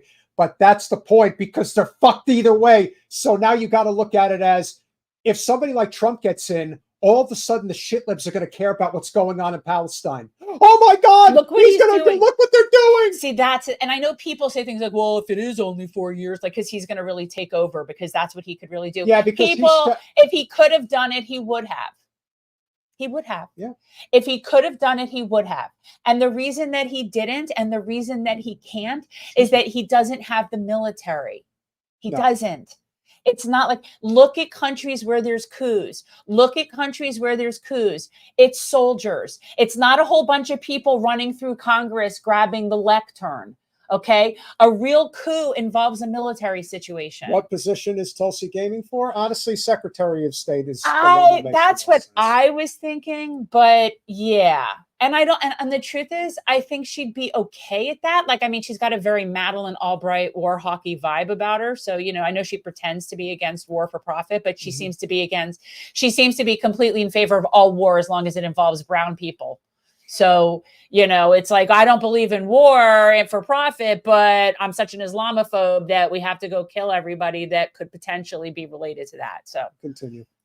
Whether you're a soldier, you're an airman, a Marine, sailor, or a coastie, he keeps us in his heart in the decisions that he makes. We saw this through his first term in the presidency, when he not only didn't start any new wars, he took action to de-escalate and prevent wars. He exercised the courage that we expect from our commander-in-chief in exhausting all measures of diplomacy, having the courage to meet with adversaries, dictators, allies, and partners alike in the pursuit of peace. Yes. Seeing war as a last resort. The truth is, as we head towards our decision as a country in November, the same cannot be said about Kamala Harris. In fact, the opposite is true, and we're living through this reality today as this administration has us facing multiple wars on multiple fronts and regions around the world, and closer to the brink of nuclear war than we ever have been before. I know. I won't touch it. This is one of the main reasons why I'm committed to doing all that I can to send President Trump back to the White House, where he can once again serve us as our commander-in-chief.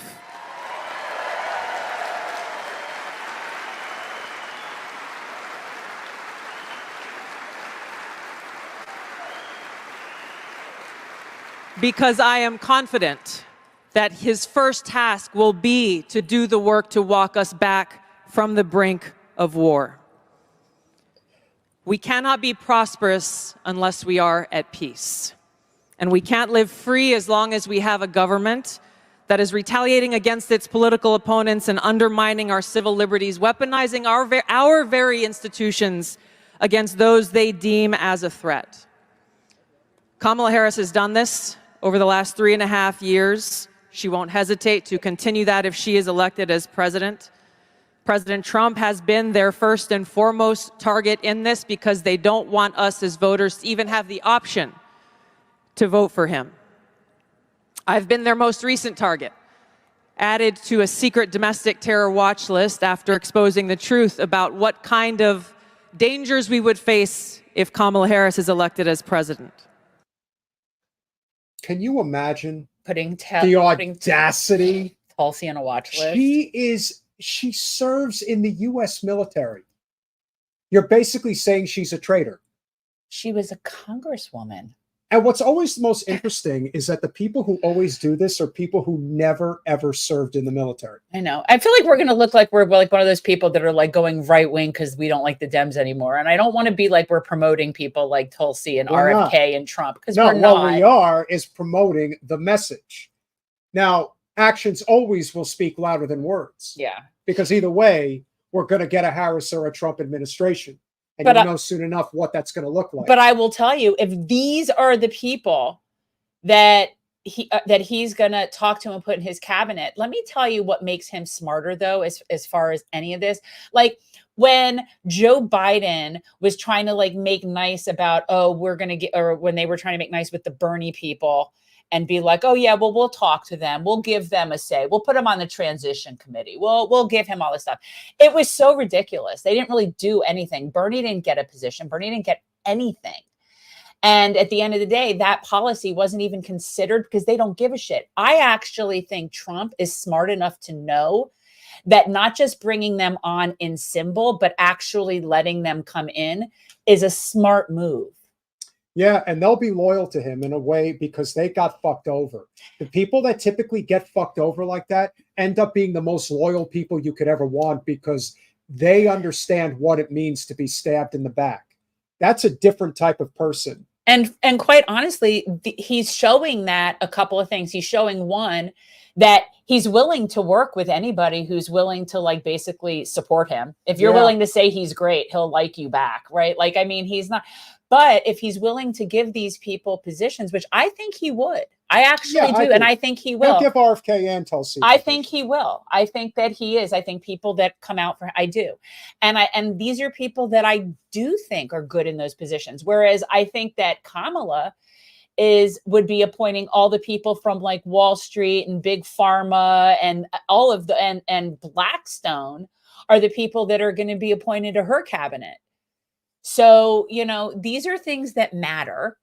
Yep. And so, again, I'm not a Trump supporter, but it's like, I think that there's value in the fact that he at least is willing to talk to people and include their voices. But you can't deny the fact that Miriam Adelson gave Trump $100 million. And we all know that that doesn't bode well. So, well, again, he's wrong on, again, that doesn't bode well for Israel at all. Bar very low. We'll finish it up. We as Americans must stand together to reject this anti-freedom culture of political retaliation and abuse of power. We can't allow our country to be destroyed by politicians who will put their own power ahead of the interests of the American people, our freedom, and our future.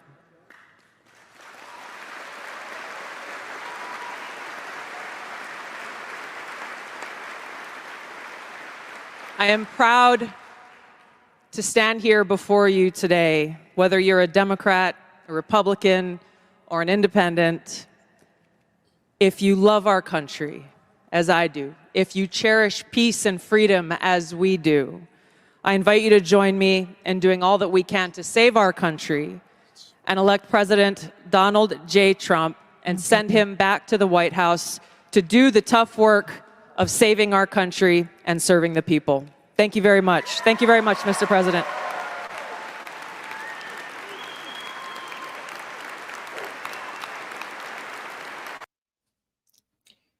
You could tell he was very, very happy to get her support. Yes. And I think, and you know what? It's just such a, to me, I just prefer the idea of somebody that's willing to work with people. Yes, they have to, you know, I'm sure lick his boots, but that happens all in, no matter who's in charge. But these are people that have spoken truth to power. Nobody the Democrats ever bring in are people that have spoken truth to power. Now we're going to contrast that statement by Tulsi Gabbard and people saying that, well, she's just saying what she's saying. Yeah, well, this is what Kamala Harris had to say when she accepted the nomination for president of the Democratic Party ticket on Thursday night. Every day in the courtroom, I stood proudly before a judge and I said 5 words: Kamala Harris for the people.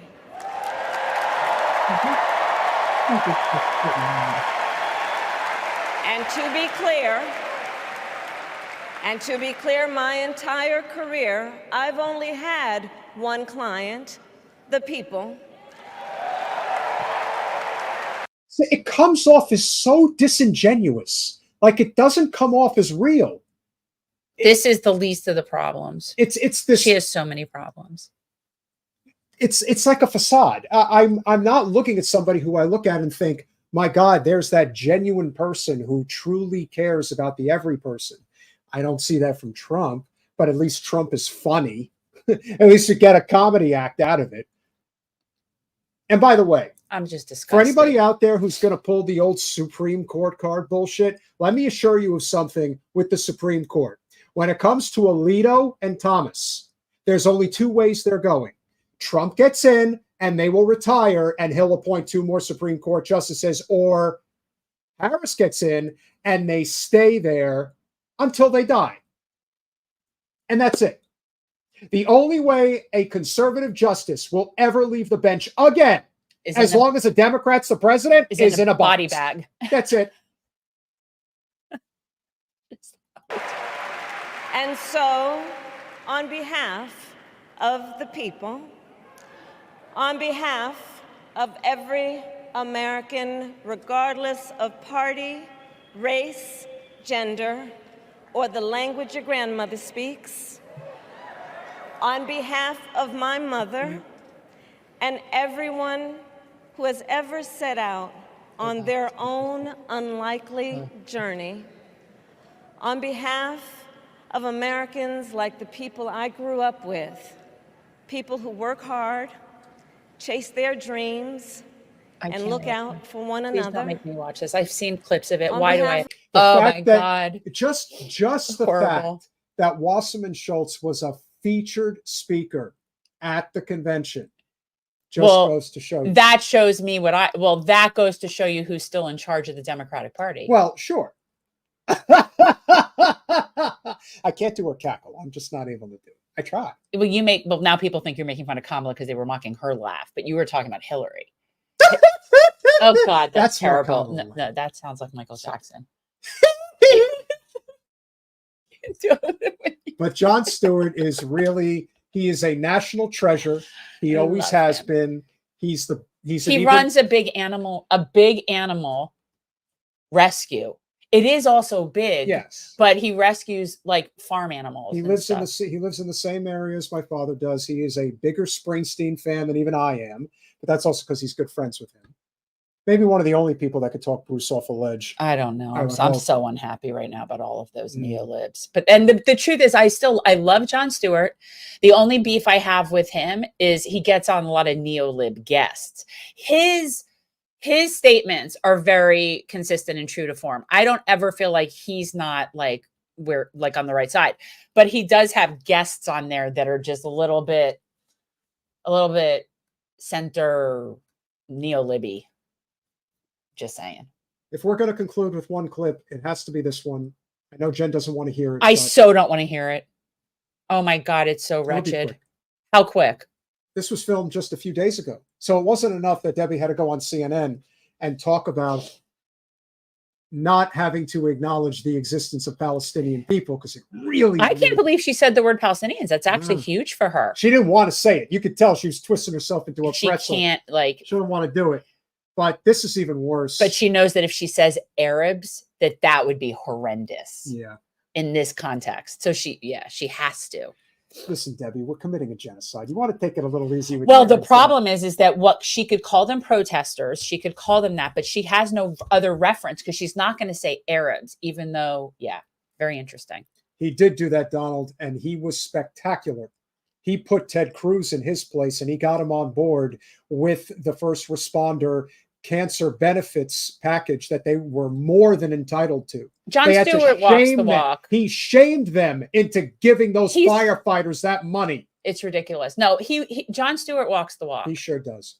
But this lady walks the walk all right. She walks it for the great state of Israel. Expect that there would be a serious departure from this administration's policy if it were instead a Harris-Walz administration. How does she Not at differ all. from the incumbent She president? doesn't differ. She's made very clear that she is right alongside President Biden. She's been a part of those discussions, the negotiations. I love Kamala that they're Harris saying that. supports making sure that we have a ceasefire deal that brings the hostages home, that ends the terrorist threat on Israel's doorstep, that ensures that we can get humanitarian assistance and relief to the Palestinians who are victimized by Hamas themselves, and also continuing the strong U.S. aid to Israel. She said very clearly she's not for an arms embargo. We have the strongest plank in the Democratic Party platform, strongest pro-Israel plank of any party keep touting that, so baby. This is, and listen, keep touting and that. just look, I put the perfect screen capture. She looks like she's about to jump out of her skin, literally. She is a demon as far as I'm concerned. Oh, you keep saying you are the most pro-Israel. Keep playing that. Keep playing to that audience. Keep doing it. All you're doing is helping Trump tenfold because he can use this.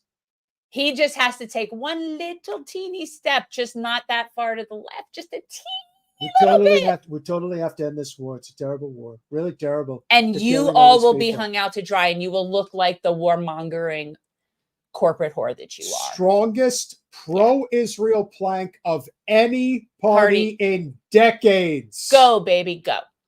Fly, Icarus, fly. Fly, Icarus, fly. Pigs get fat.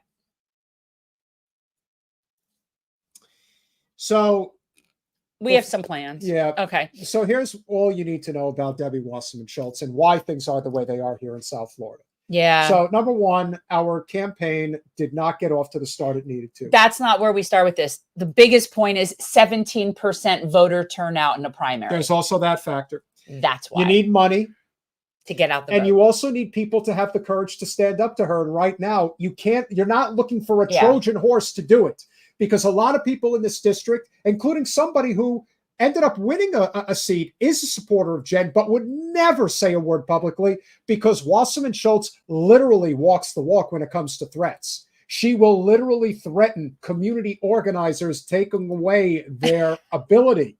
You got to say it 3 times. No, don't. No. I heard you talking about me. Oh, so reluctantly. It's so unfortunate. But that's the point. She will threaten community organizers with removal of their 501c3 status, so they have no way of making an income. She's just a bully. But it's just, I am so glad that they are doubling down on this. It makes it so much easier to like get the message out that they are evil. They're evil. Yes, we have a huge problem in this congressional district, particularly in areas that we really wanted to focus on that were in gated communities. It isn't that, though. It's part of it. It's part of it. But the problem, the real issue for us was that she cleaned up in mail-in ballots.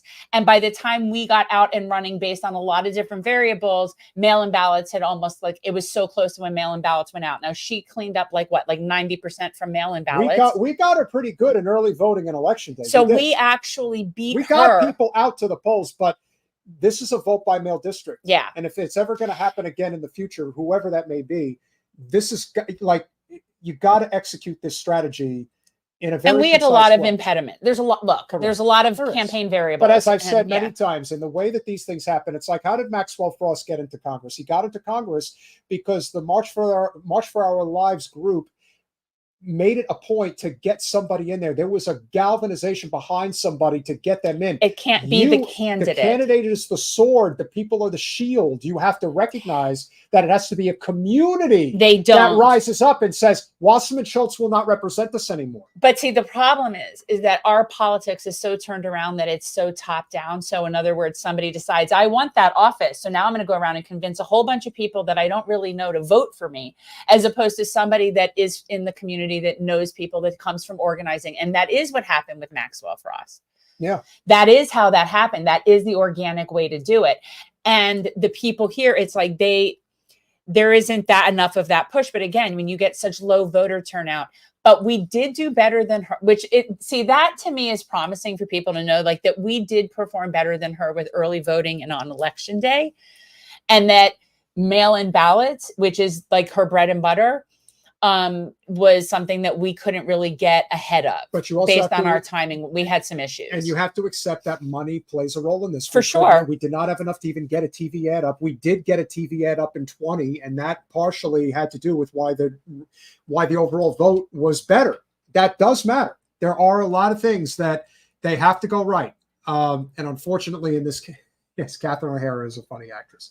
But yes. And I'm sorry to poison you with this. With it's this so site, disgusting. She's so finish it. gross. She's like a lizard. And the Republicans come nowhere near the commitments and the specificity in the Democratic Party platform that we have. Good. And that's because the Democratic Party is the one that has solidly and consistently stood with Israel, not just in Double words, down, but baby. in actions.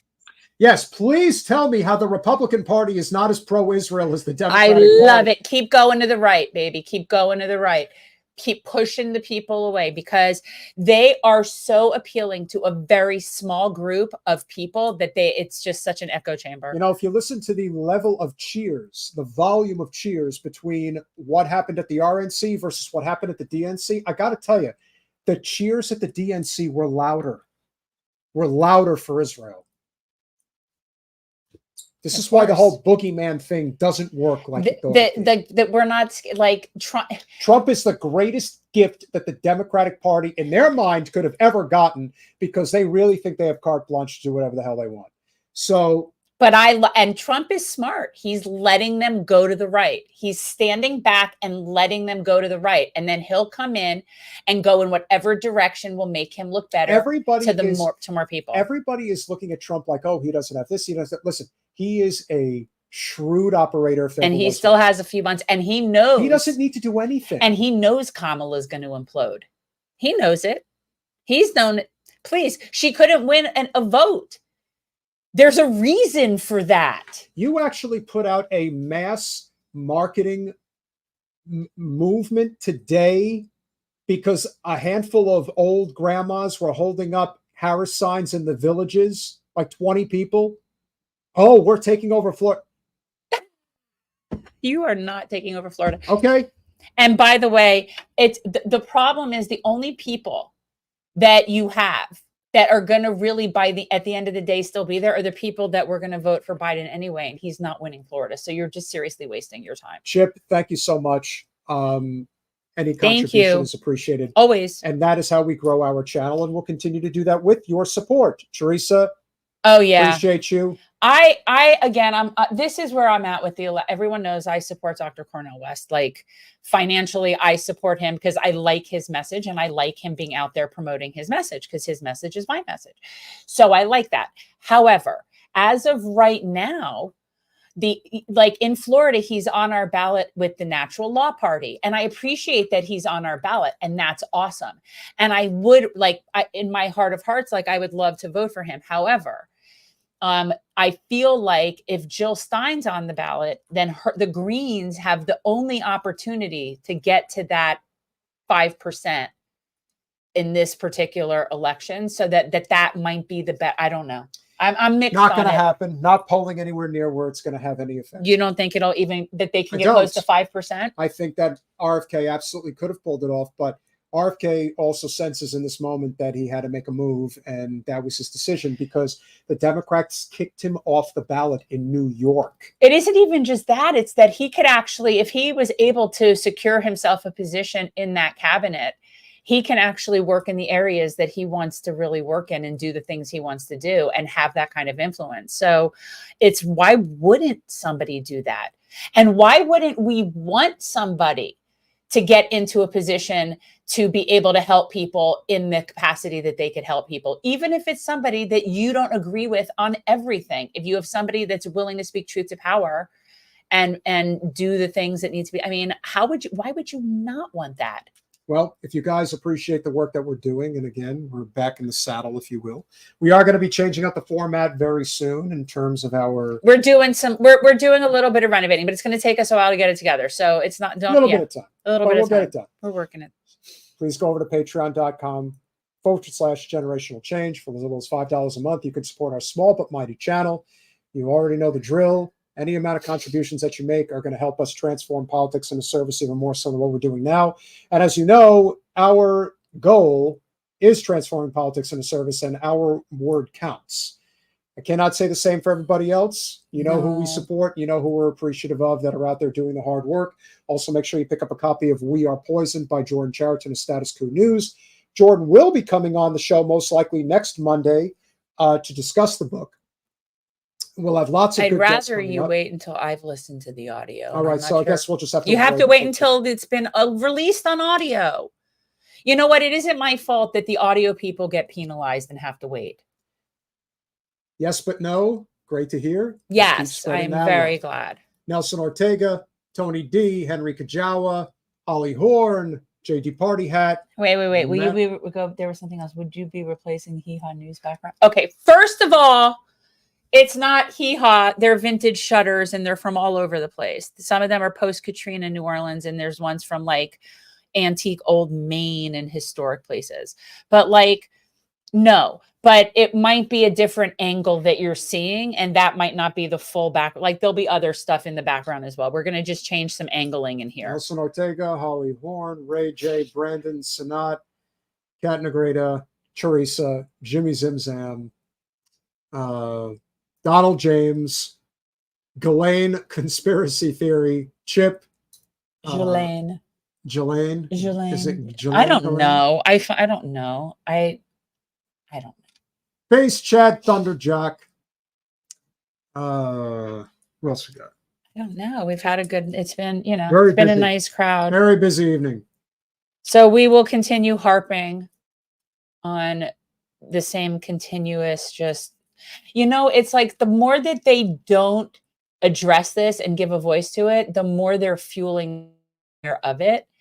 And so I don't mind it right Arlene now. Chambers. And I'm not going to talk about anything else for really, like, I'm focused. Teddy Cool.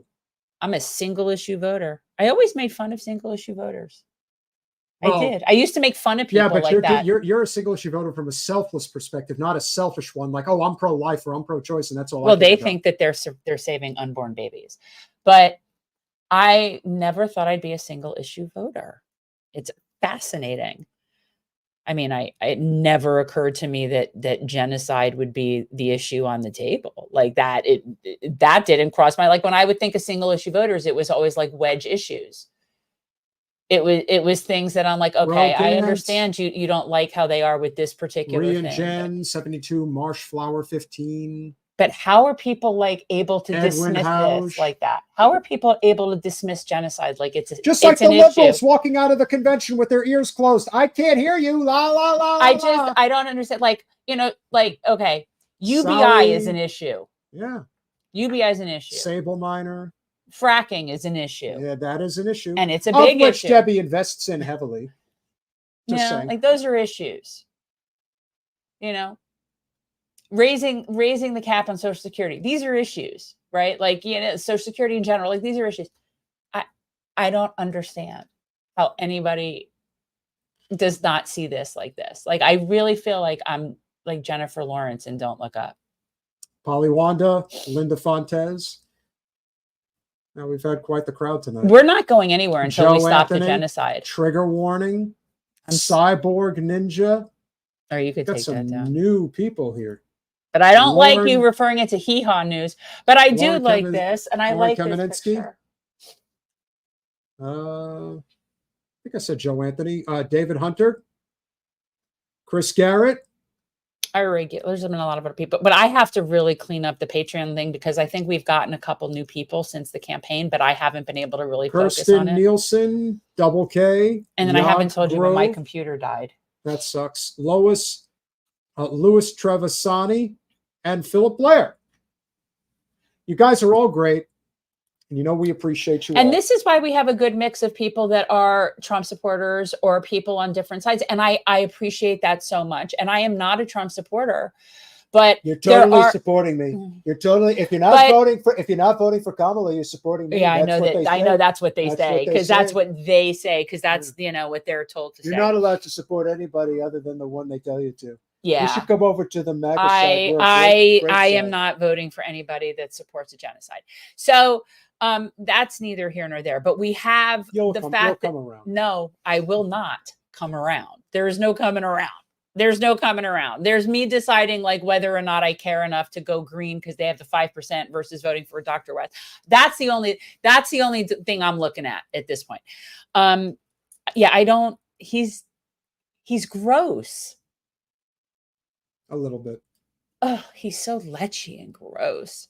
Well, yeah, but he's not an idiot, and he knows that he doesn't have to do anything. He's just going to sit back and watch them implode. He is.